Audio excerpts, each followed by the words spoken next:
Alors j'écoute ce dimanche l'Esprit public, animé actuellement par Patrick Cohen, à la suite de Philippe Meyer, auparavant, et on parle de la crise iranienne.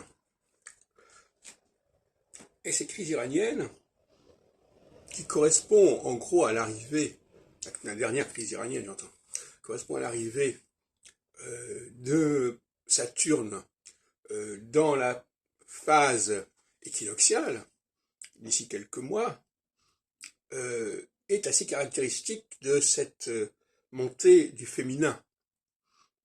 N'oublions pas que tout a commencé, si on peut dire, avec la question du voile, un voile qui n'était pas placé comme il fallait et qui a provoqué finalement la mort d'une femme, etc. Et il s'agit là d'un processus. Alors vous savez que on travaille sur les topiques sensoriels. Les femmes ont un rapport de ça, CA au sens de Freud, avec le visuel. C'est-à-dire elles mettent de la liberté dans le visuel. Et par conséquent, le fait de ne pas porter le voile, ça renvoie à leur ça. Et inversement, en face, on a le surmoi visuel qui est très contraignant. Donc on a un choc entre le ça féminin et le surmoi masculin à propos du visuel, qui est tout à fait manifeste et qui était prévisible. Et ça me permet de dire que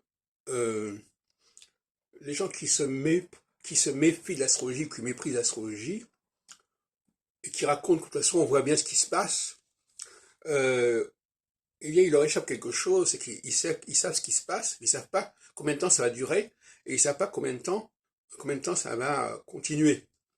Donc ça, ils ne peuvent pas le savoir. Ils ont la capacité empirique de dire, tiens, les choses sont en train de changer, mais ils ne savent pas combien de temps ça va changer, dans combien de temps ça va changer, et ça, c'est vraiment montrer que l'astrologie est incontournable. Par ailleurs, on nous dit qu'effectivement, cette question des femmes, ces mouvements féminins, n'ont pas de leader, sont des mouvements de protestation, etc. Protestation, le ça est un vecteur de protestation évident.